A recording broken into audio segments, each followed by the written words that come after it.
Hariom. Knowledge plus channel में हम सभी विद्यार्थियों का स्वागत करते हैं। आज हरिओम अनमोल वचन की ये गोल्डन वर्कशॉप होने जा रही है। गोल्डन वर्कशॉप मीन्स इसमें हम ऐसी बातों के बारे में जानकारी देंगे जो गोल्डन है, और अनमोल वचन की पहली टॉक से लेकर 23 टॉक के संबंध में, या फिर 3 विचारों पर हम बात करेंगे। एक है इनकम पे, एक है इन्वेस्टमेंट पे, और एक है मिशन ऑफ योर लाइफ।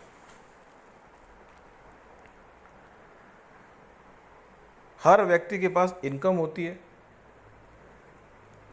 हर व्यक्ति के पास इन्वेस्टमेंट करने के तरीके होते हैं, हर व्यक्ति के पास मोटिवेट करने के भी तरीके होते हैं। तो इन 3 बातों के आधार पर अपनी टॉक कर रहे हैं। तीनों का उद्देश्य यही है कि हम आपको मोटिवेट करना चाहते हैं। इनकम के बेस से भी हम चाहते हैं कि आपकी इनकम अच्छी हो, इन्वेस्टमेंट के पॉइंट से भी चाहते हैं कि आप अच्छी इन्वेस्टमेंट करें, और मोटिवेशन के पॉइंट से भी चाहते हैं कि आप अपने आप को मोटिवेट करें। और इन बातों का ध्यान रखें। यदि इन बातों का ध्यान रखेंगे तो जीवन के जो उद्देश्य को आपने तय किया है वो आप प्राप्त कर पाएंगे। हम जीवन के उद्देश्य के बारे में आपको मोटिवेट करने के लिए सबसे लास्ट टॉपिक लेंगे, लेकिन पहला टॉपिक लेंगे हम इनकम। इस संसार में हर व्यक्ति को अपनी इनकम के बारे में कॉन्शियस रूप से सोचना चाहिए। हमें नहीं पता, हम हमेशा अपनी टॉक में कहते हैं कि हरिओम नॉलेज प्लस चैनल में हम सभी विद्यार्थियों का स्वागत करते हैं। अब विद्यार्थी जो है इनकम के बारे में, इन्वेस्टमेंट के बारे में और अपने जीवन के उद्देश्य के बारे में जागरूक अगर होगा तो इस देश का और इस वर्ल्ड का सुधार भी करेगा। तो 3 प्लेटफॉर्म है, ए, बी और सी। पहला इनकम का।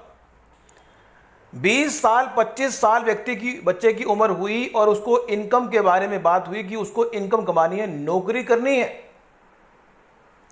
क्या नौकरी करने से ही इनकम होती है या कोई और तरीका भी है? इनकम कमाने के तो 100 तरीके होंगे, लेकिन यहां पे हम इनकम को 2 कैटेगरी में डिवाइड करते हैं। एक वो इनकम जो 8 घंटे की तपस्या के बाद आपको मिल रही है, एक वो इनकम जो 8 घंटे की जो तपस्या नहीं कर रहे उससे मिल रही है, एक वो इनकम जो आप सोए हुए तो मिल रही है।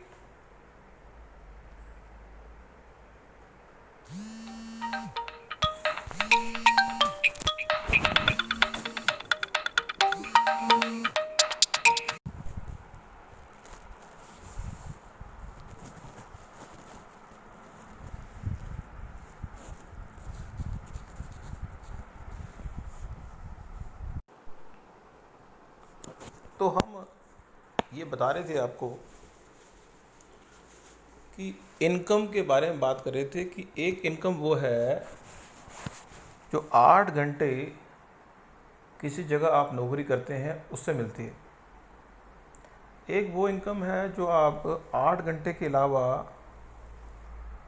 या तो किसी बच्चे को पढ़ाते हैं या कोई ऐसा काम करते हैं जो आपका इंटरेस्ट का है, उससे इनकम बनती है। तो हम इस हरिओम अनमोल वचन की टॉक में ये बताना चाहते हैं कि व्यक्ति को अपनी इनकम के बारे में, 8 घंटे की इनकम के बारे में तो कॉन्शियस विचार करना चाहिए, लेकिन 8 घंटे की जो दूसरी इनकम है उसके बारे में विचार भी करना चाहिए। क्योंकि इस संसार में यदि आपकी कामनाएं अधिक हैं तो आपको ज़रूर वर्कआउट करना होगा। सिर्फ 8 घंटे की इनकम से काम नहीं चलना, आपको उसके अलावा भी हाथ पैर मारना पड़ेगा। ये पूरे वर्ल्ड को हम बताना चाहते हैं। जो व्यक्ति जागरूक है और चाहता है कि ये बात तो हमें पता है, तो हमारी टॉक को वो YouTube की सबसे बड़ी ख़ास बात यह है कि YouTube पर जो वीडियो भी आप देख रहे हो, अगर वो वीडियो आपको पसंद नहीं है तो आप ऑन द स्पॉट बंद कर सकते हो। ये एक गोल्डन YouTube में ऑप्शन है। आप लेकिन अगर आपको लगता है कि ये टॉक आपको कुछ और दे सकती है, निश्चित रूप से आपको ये टॉक सुननी चाहिए। तो अब हम पहला पॉइंट ये रहे कि व्यक्ति को अपनी एक्टिव इनकम जो है, क्योंकि जो 8 घंटे की ड्यूटी की इनकम है एक्टिव इनकम है, उसके अलावा जो इनकम होती है उसको पैसिव इनकम बोलते हैं। अब पैसिव इनकम में या तो वो हम हर पॉइंट की बात करेंगे कि वो सुबह उठे न्यूज़ जो चैनल वाले होते हैं, या तो वहाँ पे अपनी जॉब अप्लाई करें, या अगर आप मतलब हमें नहीं पता कि आप कौन सा विद्यार्थी हमारी बात सुन रहा है। अगर वो विद्यार्थी पढ़ा लिखा है ही नहीं, तो भी हम ये कहेंगे कि वो अपनी एक्टिव इनकम के अलावा पैसिव इनकम के बारे में ध्यान दे। क्योंकि जो एक्टिव इनकम है उस के बारे में चाहे आप पूरी तरह से श्योर क्यों ना हो कि वो आपको पैसे देगी लाइफ टाइम के लिए, उसके बावजूद भी आपको पैसिव इनकम के बारे में सोचना चाहिए। दूसरा, हम ये भी कहेंगे कि जो आपकी एक्टिव इनकम है उससे जो भी आप कमा रहे हो उसका लगभग 50 या 60 या 70% आप अपने जीवन निर्वाह के लिए यूज़ करें। बाकी 20-30% तो कम से कम अपना सेविंग के लिए रखें, क्योंकि इस बात की कोई गारंटी नहीं है कि एक्टिव इनकम से कब आपको टाटा बाय बाय का ऑर्डर आ जाए। हमें नहीं पता कि आपकी कंडीशन कैसी है। अगर आप सिक्योर हो, सरकारी नौकरी है, प्राइवेट नौकरी है, पक्के भी हो, तब भी हम ये कहेंगे you should be careful about that. अगर आप पक्के हैं तब भी कोई दिक्कत नहीं, तो आप पैसिव इनकम का सोचें। मींस एक्टिव इनकम की भी इन्वेस्टमेंट होनी चाहिए और पैसिव इनकम की भी आपको सेविंग के रूप में रखना है पैसा। तो इनकम के पॉइंट से हमने कहा कि इस संसार के हर व्यक्ति को अपनी इनकम के प्रति कॉन्शियस होना चाहिए, एक्टिव, पैसिव। और अगर वो एक इनकम कमा रहा है और गवर्नमेंट कहती है टैक्स दे दो, तो दे दो। यदि आप ऑथेंटिक तरीके से इनकम कमाना चाहते हैं तो टैक्स देने में क्या बुराई, कोई बुराई नहीं, क्योंकि टैक्स गवर्नमेंट दे रही है तो हमारे हित के लिए ही काम कर रही है गवर्नमेंट। दूसरा पॉइंट है वो है इन्वेस्टमेंट का। अगर किसी व्यक्ति के पास बहुत पैसा है तो वो अपने पैसे को या तो एफडी के रूप में सेव कर ले, या वो इस तरह से सेव कर ले जबकि पोस्ट ऑफिस में अलग अलग तरह की स्कीम्स हैं।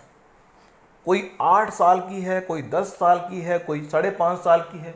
उनमें वो पैसा इन्वेस्ट कर सकता है यदि उसके पास इनकम है।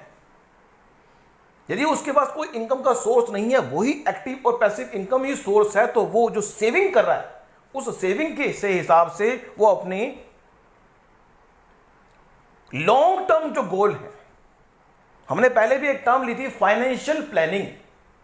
हर व्यक्ति को अपनी फाइनेंशियल प्लानिंग करनी चाहिए कि 10 साल के बाद इतना पैसे की रिक्वायरमेंट आएगी। How you will achieve that amount of money, उस स्पेसिफिक टाइम में वो अमाउंट ऑफ मनी कैसे प्राप्त करेंगे। You should be aware. आपको इस बात का अवेयर होना पड़ेगा कि 5-10 साल बाद आपको 10 लाख चाहिए, तो आपको देखना पड़ेगा कि एक्टिव इनकम से क्या 10 लाख बन जाएंगे, नहीं बनेंगे। पैसिव से बन जाएंगे, नहीं बनेंगे। तो फिर क्या करना पड़ेगा, इन्वेस्टमेंट के ऊपर सोचना पड़ेगा कि आप सही इन्वेस्टमेंट करें। अब इन्वेस्टमेंट के चक्कर में ये नहीं करना कि सारे पैसे को स्टॉक मार्केट में लगा दो, क्योंकि रिटर्न वहां पे 13, 18, 20% मिलता है। जब रिटर्न इतना ज्यादा हो, 8, 9, 10% रिटर्न से 20% रिटर्न मिलता हो, में जो अमाउंट जो है 8-10 साल में डबल होता हो, वो 5 साल में ही डबल होने की बात अगर होती हो तो देर ना करें। लेकिन you should be careful. Hariom knowledge plus की टॉक से कोई भी आप एक्शन ले रहे हैं उसके लिए आप रिस्पॉन्सिबल हो। हमने आपको मोटिवेट करना है कि आप ऐसा करें, पर हर एक्शन के लिए इस संसार में हर व्यक्ति अपने हर एक्शन के लिए रिस्पॉन्सिबल है। चाहे वो अच्छा कर्म कर रहा है तो भी रिस्पॉन्सिबल है, बुरा कर रहा है तो भी रिस्पॉन्सिबल है। इस संसार में जो भगवान है सूक्ष्म रूप से आपके हर कर्म का लाभ आपको देगा, चाहे वो अच्छा है चाहे बुरा है। तो इनकम को छोड़ा तो दूसरे पॉइंट पे आए इन्वेस्टमेंट। इन्वेस्टमेंट जब आपके पास होगी, कुछ पैसा होगा तो इन्वेस्ट करेंगे। या तो आप एफडी बना लें, या पोस्ट ऑफिस स्कीम में जाएं, या फिर आप शेयर मार्केट में पैसा लगाएं, या फिर आप रियल स्टेट में मींस कोई मकान या प्रॉपर्टी ले लें। या फिर आप क्या करें, जब भी सेविंग हो 10,000 की, 20,000 की, 50,000 की, 1 लाख की, जब भी सेविंग हो उसको सोने में इन्वेस्ट कर दें। यह भी अच्छा तरीका है। या तो आप एफडी में इन्वेस्ट कर दें, या पोस्ट ऑफिस में इन्वेस्ट कर दें, या फिर आप रियल स्टेट में मकान ले लें, या जमीन ले लें, या कोई दुकान ले लें, या फिर आप सोने में इन्वेस्ट कर दें, या फिर आप शेयर मार्केट में इन्वेस्ट कर दें। क्या इन 5 विकल्पों के अलावा कोई और विकल्प हो सकता है? जब हम पैसे को कहीं इन्वेस्ट करते हैं तो हम पैसे के उम्मीद में रिटर्न करते हैं, पैसे के उम्मीद में ही आउटपुट चाहते हैं। तो हम अपने टॉक से ये बताना चाहते हैं कि या तो आप इनकम पे फोकस करें कि आपकी एक्टिव इनकम भी हो, पैसिव इनकम भी हो, और उनकी सेविंग पे फोकस करें। एक्टिव इनकम बढ़ा ली, पैसिव बढ़ा ली, लेकिन अपने खर्चे भी बढ़ाते रहे। खर्चे नहीं बढ़ाने आपने, खर्चों को कम करें। बेशक इस संसार की सच्चाई यह है कि इस संसार में जाना किसी के हाथ कुछ भी नहीं है, हाथ सबके खाली जाएंगे। लेकिन फिर भी आप बता दें कि इस संसार में व्यक्ति कोई भी अगर कर्म करता है, एक बात कर रहे हैं बीच में, क्योंकि टॉक हमारी क्या है, विचारों की है। एक विचार हमारे मन में आ गया कि इस संसार में चाहे कोई व्यक्ति भी कोई भी कर्म करता है, उसका उद्देश्य डायरेक्ट या इनडायरेक्ट रूप से मनी होता है। अब जरूरी नहीं है कि मनी ही होगा, लेकिन हो सकता है मनी के अलावा भी हो सकता है, क्योंकि लाभ जो है मनी के टर्म में ही आपने अपने बिलीफ सिस्टम में डिफाइन किया हुआ है या नहीं किया, वो अलग चीज है। आपने लाभ को कैसे अपने बिलीफ सिस्टम में डिफाइन किया हुआ है, उस लाभ को हमें चेकआउट करना पड़ेगा। कोई व्यक्ति इन्वेस्टमेंट करता है, कहता है मैंने इन्वेस्टमेंट इसलिए की ताकि री इन्वेस्टमेंट कर सकूं। कोई कहता है इन्वेस्टमेंट इसलिए की ताकि प्रॉफिट कमा सकूं। कोई कहता है मैंने इन्वेस्टमेंट इसलिए की ताकि मुझे स्टॉक मार्केट के बारे में पता लग जाए। ऑब्जेक्टिव हमें नहीं पता, लेकिन जो आपका ऑब्जेक्टिव है वो इंपॉर्टेंट है। तो आप चाहे इन्वेस्टमेंट करें, चाहे मनी को सेविंग अकाउंट में, आरडी के रूप में, एफडी के रूप में रखें, you are responsible for your every karma of your life. इस संसार में आप रिस्पॉन्सिबल हो। अब जो तीसरा पॉइंट हमने डिस्कस करना है वो है, इस संसार में यदि आप महान बनना चाहते हो, अपने सपनों को पूरा करना चाहते हो, तो जो 12 बातें हम इस टॉक में बताने का प्रयास कर रहे हैं, जो हमने पहले भी अपने टॉक में बताई हैं, और हर बार कोई नई टॉक के बारे में हमें हरिओम नॉलेज प्लस के माध्यम से सीखने को मिलता है। पहला है, हमें नहीं पता कि आपके जीवन का उद्देश्य क्या है। आपको डिफाइन करना पड़ेगा अपने जीवन के उद्देश्य को या मिशन को, या फिर दोनों हो सकते हैं। आपके जीवन का उद्देश्य भी हो सकता है, मिशन भी हो सकता है। आपको ये डिफाइन करना पड़ेगा कि आप अपने जीवन के उद्देश्य को और मिशन को या दोनों को कैसे प्राप्त करेंगे, किस रास्ते से, किस पाथवे से उसको प्राप्त करेंगे। तीसरा, you have to define the deadline on which you can achieve. Fourth, you have to plan what you want in your life. in a systematic manner, in a unorganized manner, in a informal manner. Fifth, you have always aligned your subconscious with your dream. You have always aligned your subconscious with your dream. Always try to improve your decision making process. Always try to improve your decision making process. अपने belief system को यदि आप change करने को तैयार नहीं हो तो आप अपने सपनों को पूरा नहीं कर सकते। जो आपका सपना है और आपका बिलीफ सिस्टम है वो अलाइनमेंट होना चाहिए। यदि आप अपने जीवन की प्राथमिकताओं को अपने जीवन के उद्देश्य से मैच नहीं कर रहे, you will not achieve what you want। अनुशासनबद्ध तरीके से आप उन चीजों को कैरी कर रहे हैं जो कैरी करना जरूरी है। इस संसार में ये 3 फॉर्मूले हम बताने का प्रयास करें जो बड़े अच्छे हैं, ए, बी और सी। इस संसार में हर व्यक्ति को ये बात चेकआउट करनी चाहिए कि इस संसार में अपने जीवन के उद्देश्य को, अपने जीवन के मिशन को या फिर दोनों को प्राप्त करने के लिए ऐसी कौन सी चीज है, ऐसा कौन सा डॉक्यूमेंट है जिसको उसको कैरी करना है, ऐसा कौन सा डॉक्यूमेंट है जिसको उसको ऑर्गेनाइज करना है, ऐसा कौन सा डॉक्यूमेंट है जिसके ऊपर उसने कंपाइलेशन करनी है। You should be careful about that. If you should be careful, अगर आप इस बात के लिए केयरफुल हो, आप जीवन का उद्देश्य आपने तय कर लिया, मिशन तय कर लिया, लेकिन आपने ये तय नहीं किया कि आप क्या कैरी करेंगे, आप क्या चीज कैरी करेंगे, किस चीज पे वर्कआउट करेंगे और कैसे कंपाइल करेंगे। अनुशासन जरूरी है। 11वां पॉइंट है लगातार। अपने गोल की दिशा में लगातार बढ़ने वाला व्यक्ति किसी न किसी दिन अपने गोल को प्राप्त कर लेता है।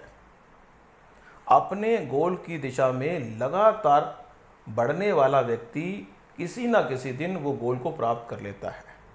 वो भगवान को कहने लायक है। एक व्यक्ति अंबाला से चला, दिल्ली जाना है, चल रहा है, बीच में मंदिर आ गया, मंदिर में भगवान को कहता है, भगवान जल्दी दिल्ली पहुंचा दो। भगवान तो कोई चलता रहे। अगर आप चलते रहोगे तो मंजिल तक पहुंचने की कोई उम्मीद है, अगर आप रुक जाओगे तो मंजिल तक पहुंचने की कोई उम्मीद नहीं है। पूजा, इस संसार में चाहे आप कुछ भी करें, अपने पूजा के खाते को भी बढ़ाते रहें, पूजा पाठ करें। और साथ ही हम कहेंगे कि don't waste your money, time and energy. ये 3 पॉइंट और आगे हमारे पास कि इस संसार में यदि आप महान बनना चाहते हो तो किसी हालत में भी पैसे को वेस्ट ना करें, टाइम को वेस्ट ना करें, अपनी एनर्जी को वेस्ट ना करें। Don't waste your time, energy and money, that will make you greatest person of this world. आप अपने टाइम को, अपनी एनर्जी को वेस्ट ना करें और अपने सपनों के लिए यदि excuse, you should be unreasonable for your dream. इस संसार में जो आपका सपना है उसके लिए आपको किसी रीजन की आवश्यकता नहीं होती। अगर किसी व्यक्ति को भूख लगी हुई है और वो खाना खाने की तैयारी कर रहा है तो वो खाना खाएगा। अपने सपनों के प्रति यदि आप भूखे नहीं हो, हंगर नहीं है आपका, तो आपका सपना पूरा नहीं होगा। तो आज की इस गोल्डन टॉक में, इस गोल्डन टॉक को सुनने के लिए हम सभी विद्यार्थियों का, अपने सभी श्रोतागणों का धन्यवाद करते हैं कि उन्होंने हमारी टॉक को सुना। Thank you so much. अगर किसी और विषय में आप अपनी विचार व्यक्त करना चाहें, टॉक सुनना चाहें, तो हरिओम नॉलेज प्लस प्रयास करेगा कि उस विषय पे बात की जाए। बाकी हम आपको बता दें कि इस संसार में लास्ट में कोई भी कर्म अगर व्यक्ति करता है तो सूक्ष्म रूप से वो उसका बेनिफिट चाहता है। कॉन्शियस रूप से चाहे वो कहते हैं कि मुझे इस कर्म का बेनिफिट नहीं चाहिए, लेकिन सूत्र ये कहता है कि इस संसार में यदि सूक्ष्म रूप से भी हम किसी कर्म का बेनिफिट नहीं चाहते तो हमारे मोक्ष मिलने की संभावना बनती है। हम अगर किसी भी कर्म के बंधन से मुक्त हैं, हम कहते हैं कि इस कर्म के फल से हम मुक्त हैं, हमें फल चाहिए नहीं। यदि हम कॉन्शियस लेवल पर, सूक्ष्म लेवल पर कहते हैं तो हमारे मोक्ष मिलने की संभावना है। लेकिन नॉर्मल बाय डिफॉल्ट इस संसार में यह विचार है हमारा कि व्यक्ति अपने कर्म के सूक्ष्म लाभ से जुड़ा रहता है। वो कहता है मेरे कर्म का मुझे सूक्ष्म लाभ मिलना ही चाहिए। इसी विचारधारा से हम अपनी टॉक को विराम करते हैं, वाइंड अप करते हैं। Thank you so much for listening in our golden workshop. हम चाहेंगे कि चैनल को सब्सक्राइब करें। हमारी हरिओम अनमोल वचन की ये 24 टॉक थी। अगर भगवान ने चाहा तो ये टॉक चलती ही रहेगी। और हरिओम अनमोल वचन की जो टॉक है वो 10:45 पे एक दिन छोड़ के या हर रोज आएगी। हमने अपने टॉक में कहा था कि हम वीक में कम से कम 3 दिन हरिओम अनमोल वचन की टॉक देंगे, लेकिन अभी फिलहाल हम हर रोज आपको टॉक दे रहे हैं। भगवान ने हम पे कृपा रखी तो हम हर रोज टॉक देंगे, अदरवाइज वीक में 3 दिन या 4 दिन हम टॉक देंगे, 2 दिन हम ब्रेक लेंगे। Thank you so much for listening and supporting Hariom knowledge plus.